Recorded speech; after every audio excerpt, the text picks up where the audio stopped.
ప్రభు అయిన యేసునామాన మీ అందరికీ శుభములు. ఈరోజు మరలా నాతో పాటు దేవుని యొక్క వాక్యాన్ని ధ్యానించడానికి వచ్చిన మీ అందరికీ స్వాగతం, సుస్వాగతం. మీరు చూస్తున్నారు కదా, నేను ప్రయాణంలో ఉన్నాను. ప్రయాణం గురించి ప్రార్థించండి. ఈరోజు మటుకు ఇలా ఆగి మీతో దేవుని యొక్క వాక్యాన్ని ధ్యానించడం దేవుడిచ్చిన భాగ్యంగా భావిస్తున్నాను. గతంలో పిల్లల పెంపకం గురించి ఎవరు ప్రశ్న అడిగారు. దాని గురించి ఒక వీడియో చేశాను. పిల్లలు నడవలసిన త్రోవను అని చేశాను. చాలామంది ఆసక్తిగా చూశారు, ప్రశ్నలు అడిగారు. ఏంటండి, మొదటి 12 సంవత్సరాలు నేర్చుకున్నది జీవితం అంతా నడిపిస్తుంది అని చెప్పి అన్నారు. ఆ వాక్యాలు, విలువలు, వాడుకలు అవి ఉంటే చాలు. మరి 13వ సంవత్సరం కదండి మేము కష్టపడేది ఎక్కువ, అమ్మ నాన్నలు కానీ చెప్పి ప్రశ్న అడిగారు. ఒప్పుకుంటా, 13 నుండి నేర్చుకోవాల్సినవి చాలా ఉన్నాయి. పిల్లలు నేర్చుకోవడమే కాదు, టీనేజ్లో ఉన్న పిల్లల్ని పెంచడం కూడా మనం ఎలా నేర్చుకోవాలో విషయాలు చాలా ఉన్నాయి. కానీ నేను ఈ ప్రసంగాలు చేసినప్పుడు వాక్యంలో నుండి చెబుతున్నా. సో ఈరోజు వాక్యం నుండి ధ్యానిస్తాను. ఒక వాక్య భాగంలో మనం నేర్చుకోవాల్సిన సత్యాలు ఉన్నాయి. మీరు ఇప్పుడు గమనించుంటారు, ఇలా చేయవలను అని మాన్యువల్ నేను చెప్పను. అది నేను ఏం చెప్తానంటే, ఒక వాక్య భాగాన్ని తీసి వాక్య భాగం అర్థం ఇది, అర్థంలో నుండి మనం ఇది నేర్చుకోవచ్చు. వాక్యములో ఉన్న పదాలు, వాక్యం వెనకాల ఉన్న ప్రపంచం, మన బ్రతుకుల్లో ఆ మాటలు ఏ రీతిగా పనిచేస్తాయి అని చెప్పేసి చెప్తాను మీకు. అందుకనే అలవాటు అయి ఉంటుంది. ఇలా ఇబ్బంది వచ్చినప్పుడు ఏం చేయవలను, ఆందోళన కలిగినప్పుడు ఏం చేయవలను, మీ కెరీర్లో పైకి రావాలంటే ఏం చేయగలను, అది నా యొక్క అప్రోచ్ కాదు. కానీ మనం బైబిల్లో మనలాంటి మనుషులే, వాళ్ళ దగ్గర నుండి మనం నేర్చుకునే అవకాశాలు ఉన్నాయి. అందుకనే ఈరోజు నాతో పాటు మీరు లూకా సువార్త 2వ అధ్యాయము 41వ వచనం నుండి 52వ వచనం వరకు దయించి ధ్యానించండి. బైబిల్ ఉన్నాయా? తీయండి. లూకా సువార్త 2వ అధ్యాయము 41 నుండి 52. ఎంతగా చూస్తున్నారా? గుర్తుపట్టే ఉంటారు. యేసయ్య 12వ సంవత్సరం, ఇంకొక సంవత్సరం ఉంటే టీన్. ఆ వయసులో యేసయ్య యొక్క తల్లి మరియకి, ఆమె భర్త యోసేపుకి ఉన్న సంబంధం గురించి, ఆ సంబంధం గురిలో నుండి మనం ఏదన్నా నేర్చుకోవచ్చా? వాడుకు చెప్పిన పండగకి వెళ్ళారు, యాత్రకి వెళ్ళారు యెరూషలేముకి. తిరిగి వచ్చినప్పుడు అందరు తిరిగి వస్తున్నారు. ఆ యాత్ర గుంపుల్లో యేసయ్య కనబడలా. తల్లి ఏది రీతిగా నా ఆందోళన జరుగుతుంది. 12 సంవత్సరాల కుర్రోడు కనబడలేదంటే ఏం చేస్తాం? గబగబా పరిగెడతాం, భయంతో పరిగెడతాం. అలాగా మొత్తం గుంపు అంతా పరిగెట్టి ఉంటారు, లేకపోతే కుటుంబం పరిగెట్టింది. ఆ రోజుల్లో యాత్రకి వెళ్ళినప్పుడు గుంపులుగా వెళ్ళేవారు. ఒక ఊర్లో నుండి మేము యాత్రకి వెళ్తున్నామంటే అందరూ కలిసి వెళ్ళాలి. ఎవరిష్టానుసారంగా వాళ్ళు కారు కానీ ఒంటి కానీ ఏమి లేవు, కానీ గుంపుగా వెళ్ళడం ఆ యొక్క యాత్రలో భాగం. కలిసి వెళ్ళడం, ఒకరి దగ్గర ఒకరు నేర్చుకోవడం, ఒకరితో మరొకరికి ఉన్న బంధం పెరగడం, ఇది ఆనవాయితీ వాళ్ళకి. వెళ్ళి ఎదిగితే అక్కడ కనబడ్డాడు. ఎక్కడ యెరూషలేము దేవాలయంలో కూర్చొని దేవుని యొక్క వాక్య మర్మాలు అక్కడ ఉన్న పెద్దలతో, నిపుణులతో, మేధావులతో, యేసయ్య బాలుడైన యేసయ్య చర్చించడం, వాదించడం, నేర్చుకోవడం, నేర్పడం అన్నీ ఆ 12 ఏట జరిగినాయి. సో చెప్పాను కదా, వాక్యం మీద గౌరవం ఉంది కాబట్టి వాక్యంలో నుండే నేర్చుకుందాం. బయట నుండి ఏది తీసుకురావద్దు, నేను ఆ పని చేయను.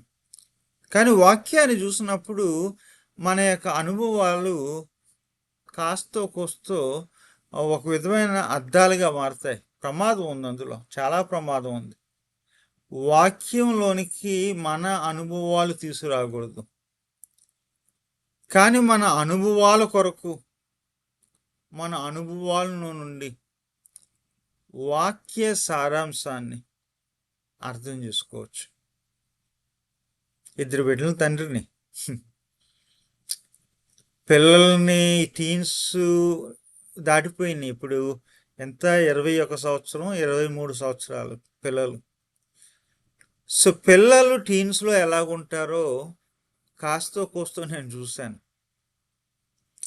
స్పందనలు ఎలాగుంటాయో, ప్రతిస్పందనలు ఎలాగుంటాయో, వాళ్ళ యొక్క వర్తన ఎలాగుంటుందో, ప్రవర్తన ఎలాగుంటుందో, పరివర్తన ఎలాగుంటుందో ఒక తండ్రిగా చూశాను. కాబట్టి 12 సంవత్సరాల పిల్లలు ఎలా ఉంటారో నాకు తెలుసు. మీలో చాలామందికి తెలుసు. మీలో కొంతమంది ఆ వయసు పిల్లల్ని పెంచుతున్నారు, అది కూడా నాకు తెలుసు. ఇంకొక అనుభవం కూడా ఉంది నాకు. దరిదాపు 10 సంవత్సరాల క్రితం 1 సంవత్సరం పాటు ఆ వయసు పిల్లలతో నేను పనిచేశాను. 12, 13, 14 సంవత్సరాలు మానసికంగా అలసిపోయి వేరే వేరే అలవాటుకి దెబ్బతిని ఆఖరికి తల్లిదండ్రులకి విసుగొచ్చి, లేకపోతే అనారోగ్యం దెబ్బతిని రాష్ట్ర ప్రభుత్వం దగ్గరికి తీసుకొచ్చి ఒక క్లినిక్లో పెట్టేవారు. ఇలాంటి పిల్లల మధ్యన నేను పనిచేశాను. ఆ డ్రగ్స్, ఈ డ్రగ్స్ అలవాటైన కొంతమంది, లేదు మానసికంగా గాయపడ్డ పిల్లలు కొంతమంది, తల్లిదండ్రుల మీద విసిగిపోయిన పిల్లలు కొంతమంది చూశాను. కాబట్టి ఓ మాట చెప్తాను, పెద్దలను అసహించుకునే పిల్లలతో పనిచేశాను. కాబట్టి ఒక్కోసారి అసహ్యకరంగా ఉండే తల్లిదండ్రుల గురించి కూడా విన్నాను నేను. అంటే వీళ్ళకి పెంచడం రాదు, పెంచడం రాక పిల్లల్ని రకరకాలుగా బాధ పెట్టారు, పిల్లలు రోడ్లు పడ్డారు. అర్థమైంది కదా? అలాంటి పిల్లలతో కూడా నేను పనిచేశాను. మూడోది ఏంటంటే, ప్రత్యేకమైన ట్రైనింగ్ తీసుకున్నాం కానీ అది ఎందుకు పనిచేయలేదు. ఇది పిల్లలతో ఎలా పెంచాలి అన్న విషయాన్ని తీసుకున్నంతకాలం పనిచేయలేదు. కానీ ఎక్కువ ఎప్పుడు నేర్చుకున్నానంటే, సొంత పిల్లలను పెంచినప్పుడు, ఆ వయసు పిల్లలతో పనిచేసినప్పుడు 12, 13, 14 సంవత్సరాల వయసులో పిల్లలు ఎలా ఉంటారో అది నేర్చుకున్నాను. ఈరోజు మనము ఈ వాక్యాన్ని నేర్చుకోకముందు ఒక మాట జ్ఞాపకం చేస్తాను. నాకు తెలుసు, ప్రతి అమ్మకి నాన్నకి నా పిల్లల్ని ఇలా పెంచాలని ఒక ప్రణాళిక ఉంటుంది, అవగాహన ఉంటుంది. పెంపకం అంటే ఎలాగ ఉండాలి అన్న ఒక విధమైనటువంటి తత్వం కూడా ఉంటుంది. నా పిల్లల్ని ఎలా పెంచుతానని చెప్పి, నాకు ఉన్న పిల్లలు వీళ్ళిద్దరే, నాకున్న పిల్లలు ఈ ముగ్గురే నలుగురే, వీళ్ళని దేవుడు నా ఇంట్లో పెట్టాడు కాబట్టి నేను ఇలా పెంచుతానని చెప్పి ప్రతి అమ్మకి నాన్నకి ఉంటుంది. అది వైవిధ్యాలు ఉంటాయి, విశిష్టంగా ఉంటుంది. నేను ఇలా పెంచాలని నాకుంటే మా భార్యకి నేను ఇలా పెంచుతాను అని ఉంటుంది. మీ ఇంట్లో లేదు అలాగా. తల్లికి ఒక అవగాహన, తండ్రికి ఒక అవగాహన. తల్లికి ఒక ఆశ, తండ్రికి ఒక ఆశ. తల్లి నేను ఎలా పెంచాలన్న విధానం అని తల్లికి ఉంటే, తండ్రికి నేను ఎలా పెంచాలని. ఒక్కోసారి ఈ యొక్క వైవిధ్యాన్ని బట్టి ఇంట్లో వాదనలు ప్రారంభమవుతాయి.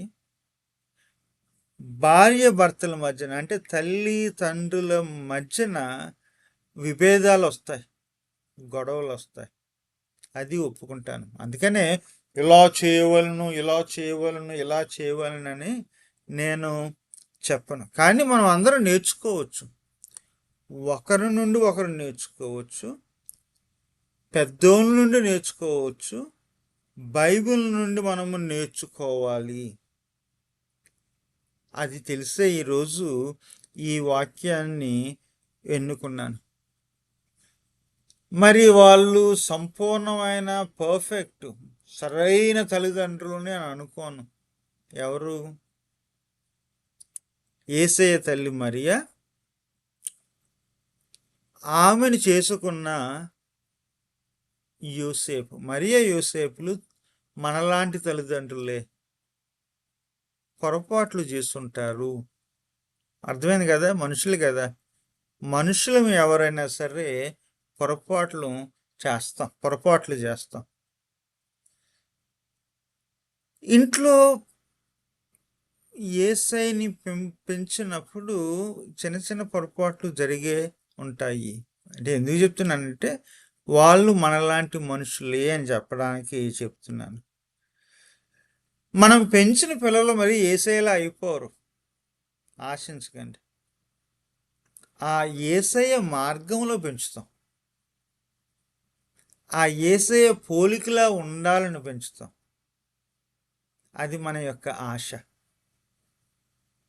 అర్థమైంది కదా?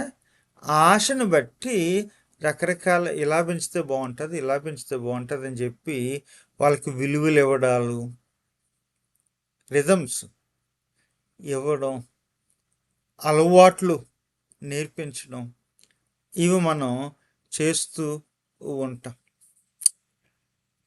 మనం చదివిన ఈ యొక్క వాక్య భాగంలో ఏంటది? లూకా సువార్త 2వ అధ్యాయము 41 నుండి 52 వచనాల్లో మనం కొన్ని చూస్తాం.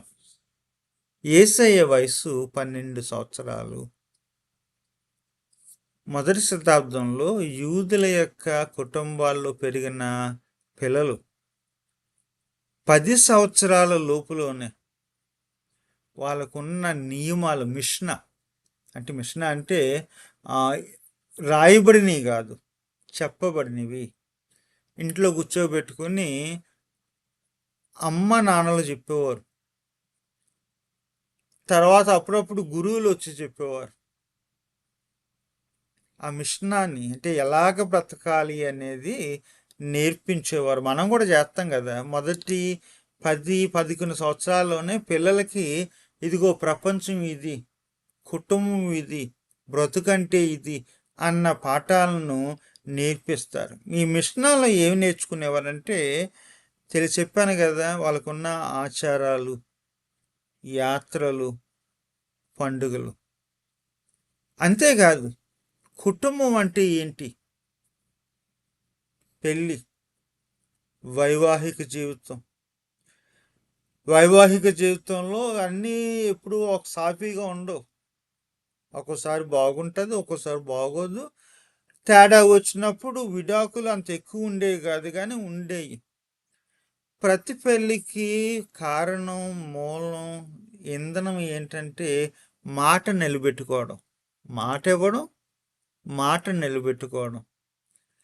ఈ ప్రమాణాల గురించి, మాట ఇవ్వడం గురించి, మాటలు నిలబెట్టుకోవడం గురించి 10వ సంవత్సరం లోపులోనే నేర్పించేవారు. అంతేకాదు, అర్పణలు, కానుకలు, ఇది నేర్పించేవారు. ఇంకొకటి, సమాజంలో నేరస్తులు కాకుండా మంచి బ్రతుకు బతకడం, దొంగిలించకుండా, వీళ్ళ ప్రాణాలు తీయకుండా, బాధ్యతాయుతమైన బ్రతుకులు ఎలా బతకాలో అది మొదటి 10 సంవత్సరాల మిషనాలోనే నేర్పించేవారు. పచ్చాలు, ఎందుకంటే మనం తినేదాన్ని బట్టి మన ఆరోగ్యాలు, మనం తినేదాన్ని బట్టే మన యొక్క పోకట. కాబట్టి ఇది తినొచ్చు, ఇది తినకూడదు, ఇది ఇప్పుడు తినాలి, ఇది ఇప్పుడు తినకూడదు అని చెప్పి ఈ పచ్చాలు కూడా అప్పుడే చిన్నప్పుడే నేర్పించేవారు. అంతేకాదు, ఏది మంచిది, ఏది కలుషితమైనది, ఏది పవిత్రమైనది, ఏది అపవిత్రమైనది, ఈ తేడా పాడాలు మొదటి 10 సంవత్సరాల్లోనే నేర్పించేవారు. 12వ సంవత్సరానికల్లా ఇవన్నీ నేర్చుకోకుండా ఎవరన్నా ఉంటే, యూదుల్లో మగపిల్ల కానీ ఆడపిల్ల కానీ ఎవరన్నా ఉంటే అది కొంచెం వింతైన బ్రతుకు, విలువలేని బ్రతుకు. పిల్లోడికి పిల్లకి ఇవన్నీ నేర్పించాలి, ఇవన్నీ చెప్పాలి. 10వ సంవత్సరానికల్లా నేర్చుకోవాలి. 12వ సంవత్సరానికల్లా అది వాళ్ళు ఆచరణలో కనబడాలి. లేదు అంటే మనం చెప్పకపోతే పక్కింటి వాళ్ళు పిలిచి చెప్తారు కదా, అదే మొదటి శతాబ్దంలో కూడా జరిగేది. ఓ మాటలో చెప్పాలంటే, చిన్నప్పుడే మిగిలిన పిల్లలు ఎలా నేర్చుకున్నారో యేసయ్య ఇవన్నీ మిష్నా, ఈ వాడుకలు, యాత్రలు, తర్వాత జీవితంలో ఉన్న విలువలు, సమాజంలో ఉన్న బాధ్యతలు, మాట ఇవ్వడాలు, మాటలు నిలబెట్టుకోవడాలు, పండగలు, పత్యాలు, పవిత్రత అపవిత్రత గురించిన పద్ధతులను యేసయ్య 10వ సంవత్సరాన్ని నేర్చుకున్నాడు. 12వ సంవత్సరంలో కల్లా ఆయన ఆచరణలో పెట్టే ఉండుంటాడు. అర్థమవుతుంది కదా. కానీ 12వ సంవత్సరంలో జరిగాయి కొన్ని ఉన్నాయి, అది మీకు చాలామందికి తెలుసు. 12వ సంవత్సరంలో నుండల్లా అప్పటి వరకు 9, 10 కల్లా డాడీ పెద్ద హీరో, అమ్మ పెద్ద హీరోయిన్. ఇక ప్రశ్నలు ఉండవు, ప్రతిదీ మనల్ని అడుగుతారు, మనం ఏం చెప్పినా చేస్తారు. 12 వచ్చిన తర్వాత అప్పుడప్పుడు తిరిగి సమాధానం వస్తుంది. అప్పుడు అంటారు, ఎంత ధైర్యమే నీకు, ఎంత ధైర్యం నాకు, నువ్వు నాకు చెప్తావా అని తల్లిదండ్రులు అంటారు. వాళ్ళు చెప్పడం లేదు, వాళ్ళు అంటున్నారు, తిరిగి సమాధానం చెప్తున్నారు. మనం ఏమంటాం, ఎంత ధైర్యం అంటాం. అప్పుడే చిన్న చిన్న గొడవలు అవుతాయి పిల్లలకి పెద్దలకి. 12వ సంవత్సరం వచ్చినప్పుడు పిల్లలు ఏం చేస్తారు, వాళ్ళ కొరకు వాళ్ళు మాట్లాడుకుంటారు. అమ్మ దగ్గరికి వచ్చి, నాన్న దగ్గరికి వచ్చి, అమ్మ పోయి చెప్పవా అనరు. వాళ్ళ కొరకు స్కూల్లో కానీ వీధిలో కానీ నోరిప్పి వాళ్ళ కొరకు వాళ్ళు మాట్లాడుకుంటారు. ఇంకా ఎదుటోళ్ళ మీద ఆధారపడకూడదు అని అప్పుడే నేర్చుకోవడం ప్రారంభిస్తారు. దే టాక్ బ్యాక్, తిరిగి సమాధానం చెప్తారు. దే టాక్ ఫర్ దెమ్సెల్స్, వాళ్ళ కొరకు వాళ్ళు మాట్లాడుకుంటారు, ఎవరి మీద ఆధారపడరు. 12వ సంవత్సరంలో పిల్లలకి కుటుంబం అన్న ఆ యొక్క అవగాహన కాస్త కోస్త మారుతుంది. వీధిలో ఉన్న పిల్లలు ఉన్నారు, వాళ్ళు నాలాంటి పిల్లలే. 12, 13 సంవత్సరాలు అయితే ఇంట్లో చుట్టాలు కానీ బయట పక్కింట్లో చిన్న చిన్న పిల్లలు ఉంటారు కదా, వాళ్ళ దగ్గర వీళ్ళ తల్లిదండ్రుల ప్రవర్తింటుంటారు. ఎత్తుకోవడం, ఆడించడం, జాగ్రత్తగా చూసుకోవడం. ఇప్పుడు వీళ్ళ ఇంటికే పరిమితం కాలేదు, వీళ్ళ ఇల్లు పెరుగుతుంది, సమాజంలో మేము కొన్ని చెయ్యాలి అన్న ఆశ 12వ సంవత్సరం పిల్లలకి పెరుగుతుంది. ఊహించండి, మీకు మీ ఇంట్లో ఎవరైనా 12 సంవత్సరాల పిల్లలు మీకు కానీ మీ పిల్లలకు కానీ ఉంటే ఇవన్నీ మీరు చూస్తున్నారా? కుటుంబం అనే ఆ యొక్క నిర్వచనం మారుతుంది, వాళ్ళ కుటుంబాలు పెరుగుతాయి. సమాజంలో ఏదో చెయ్యాలి, మా కొరకు మేము మాట్లాడుకోవాలి, అప్పుడో ఇప్పుడు అవసరమైతే అమ్మా నాన్నలకి తిరిగి సమాధానం చెప్పాలి అన్న ఆ యొక్క అవగాహన కలుగుతుంది. 12వ సంవత్సరంలో ఇంకోటి కూడా జరుగుతుంది. ఏంటంటే వాళ్ళలో ఉన్నటువంటి వేగాలు, ఉద్వేగాలు మారుతున్నాయి. శారీరకంగా ఎప్పుడూ కలగని భావాలు పుడుతున్నాయి, అనుభవాలు పుడుతున్నాయి. ఒక రకమైనటువంటి భయము, ఆందోళన, గందరగోళం. ఇది 12, 13 అంటే నా భాషలో అది గందరగోళ వయస్సు. అర్థం కావట్లేదు. ఏంటి, మొన్నడో కూడా ఇలా ఉండేవాడిని, ఇలా ఉండేదాన్ని, ఇప్పుడు మరలా ఎలా ఉంటున్నానేంటి అన్న భావాలు ఇటు భౌతికంగా శారీరకంగానే వస్తాయి, మానసికంగానూ వస్తాయి, ఆత్మీయంగానూ కలుగుతాయి. ఆ వయస్సు యేసయ్య మనలాగే, మన పిల్లలాగే ఆయన కూడా మనిషే. ఎంత దైవమో, ఎంత దైవత్వం ఉందో యేసయ్యలో అంత మానవత్వం ఉంది. శరీరధారిగా వచ్చాడు కదా. 12 సంవత్సరాల పిల్లలు ఎలాగో ఆయన అలాగే ఉన్నాడు. ఒకటి, పాపం చేయలేదు. అందరూ పండుగకు వచ్చారు, అందరూ యాత్రకు వచ్చారు, బంధువులతోనూ, కుటుంబంతోనూ, ఊరోళ్ళతోనూ, వీధులతోనూ యాత్రకు వచ్చాడు. అక్కడ మరి ఎప్పుడు ప్రారంభించాడో తెలియదు,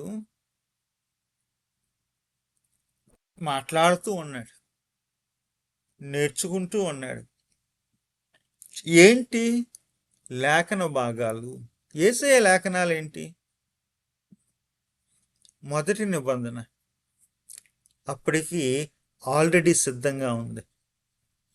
దేవాలయాల్లోనూ, సమాజ మందిరాల్లోనూ వీళ్ళు ఎప్పుడు వచ్చినా ఈ మొదటి నిబంధన గురించి వాదించేవారు, వాదోపవాదాలు చేసేవారు. యూదులకి అది వాక్యం నేర్చుకునే పద్ధతి, వాదించడం. ఈ వచనముకు అర్థము ఇది అని ఈయనంటే, ఈ వచనానికి అర్థము వేరేది అని ఇంకొక ఆయన అనడం. ఈ వాదన ఎందుకంటే నేను రైట్ అని ప్రూవ్ చేసుకోవడానికి కాదు. మనం ఎప్పుడు వాదింతుంటాం, కానీ ఎందుకు వాదింతాం అంటే నేను నమ్మిందే నిజము అని నిరూపించుకోవడానికి. యూదులు వేదాల గురించి, ధర్మం గురించి వాదించింది ఎందుకంటే నిరూపించడానికి కాదు, నేర్చుకోవడానికి. మాట చెప్తున్నాను, డిబేట్లు ఏదేదో అంటున్నారు కదా, అవన్నీ నిరూపించడానికే.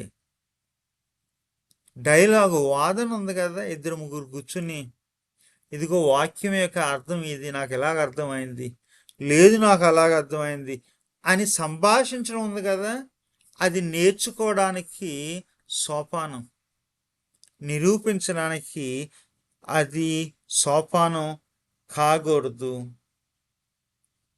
పెద్ద పెద్ద ఈ నిపుణులతో ఆయన కూర్చుని సంభాషించడం జరిగింది. ఇంకోరు కూడా చేసేవారు, ఒకరితో ఒకరు సంభాషించినప్పుడు వారు ధర్మశాస్త్రంతో సంభాషిస్తున్నారు.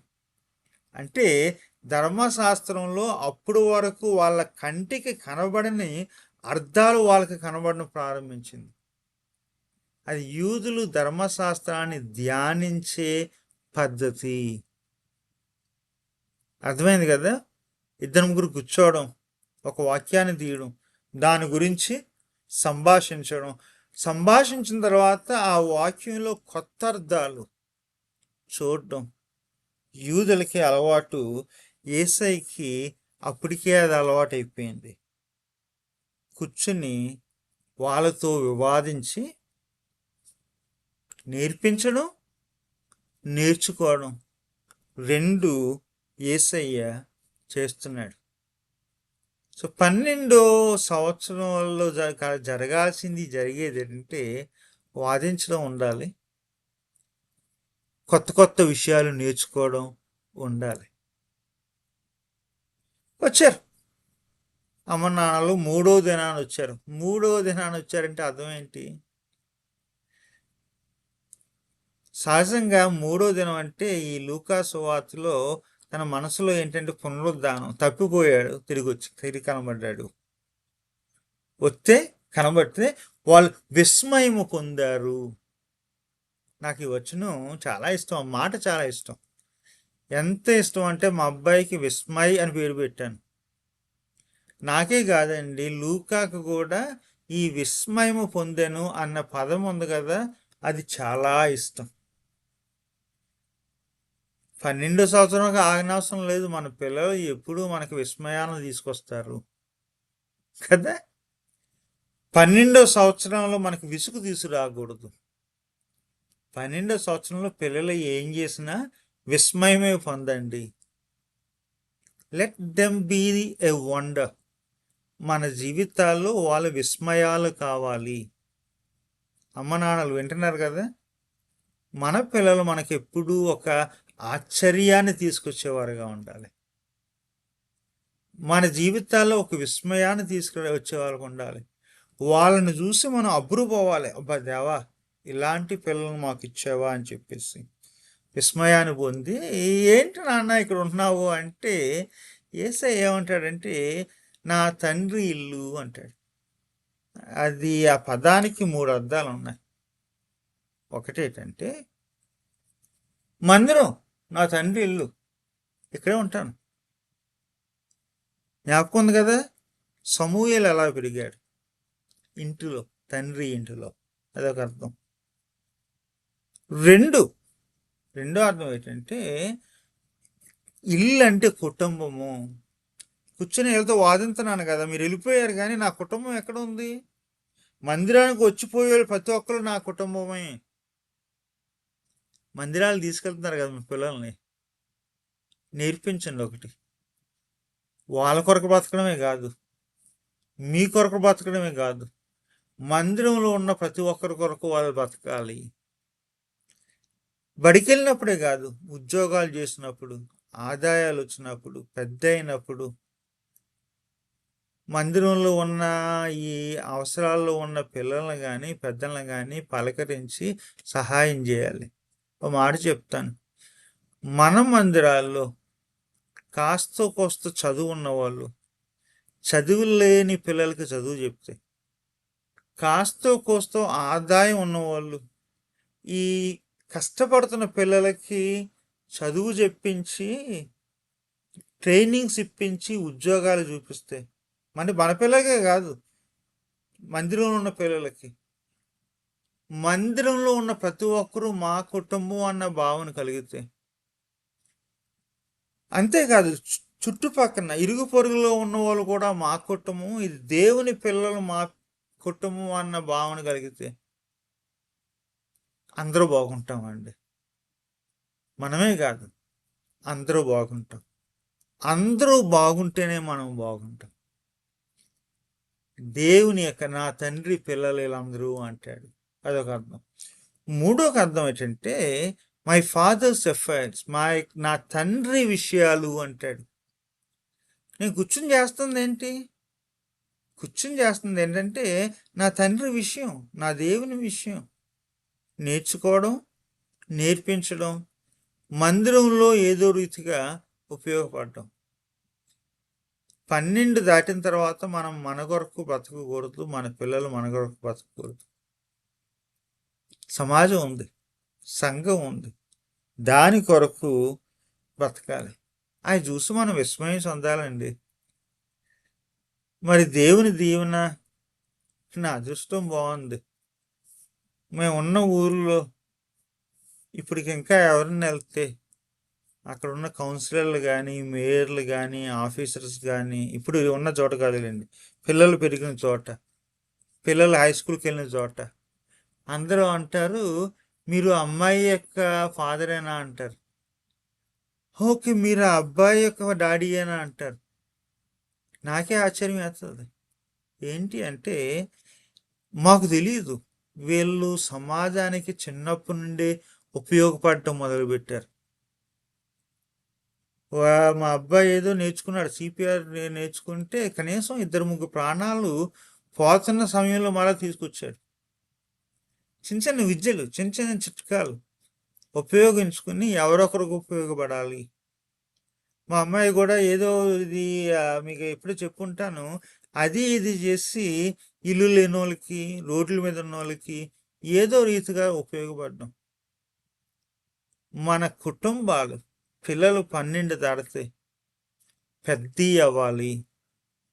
మన ఊళ్ళో, మన వీధుల్లో అవసరాలు ఉన్న వాళ్ళు ప్రతి ఒక్కరు మన కుటుంబస్తులుగా మనం చూడాలి, మన పిల్లలు చూడాలి.